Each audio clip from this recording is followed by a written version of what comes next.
مغربی ممالک میں دلہن سفید لباس کیوں پہنتی ہیں؟ سفید عروسی جوڑے کی چونکا دینے والی تاریخ۔ مغربی ممالک کے علاوہ دیگر کئی ملکوں میں بھی یہ رواج ہے کہ شادی کے موقع پر دلہن سفید عروسی جوڑے کا انتخاب کرتی ہے۔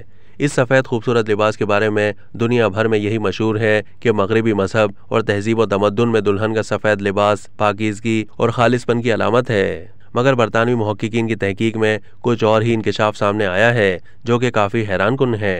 2017 میں لندن کے وکٹوریہ اینڈ البرٹ میوزیم میں ویڈنگ ڈریسز کے نام سے ایک نمائش منعقد ہوئی۔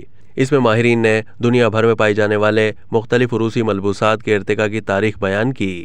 اس موقع پر میوزیم کی کیوریٹر ایڈوینا نے بتایا کہ سفید عروسی لباس سے وابستہ پاکیزگی اور خالص پن کا نظریہ درست نہیں، بلکہ یہ دراصل دولت کی نمائش اور دکھاوے کی علامت ہے۔ ایڈوینا کا کہنا تھا کہ 18ویں اور 19ویں صدی کے مغرب میں سفید لباس پہننا ہر ایک کے بس کی بات نہیں تھی، کیونکہ ان دنوں کپڑے دھونے کا کوئی مناسب انتظام نہیں تھا۔ ہر کوئی روزانہ اپنے لباس دھونے کی استطاعت نہیں رکھتا تھا۔ لوگ عام طور پر رنگدار لباس پہنتے تھے تاکہ میل کچیل زیادہ واضح نہ ہو سکے۔ میوزیم کی کیوریٹر کے مطابق اس زمانے میں سفید لباس صرف انتہائی امیر ترین افراد زیب تن کرتے تھے، اور وہ دولت مند لوگ یہ سفید لباس عموماً ایک دفعہ سے زیادہ استعمال نہیں کرتے تھے۔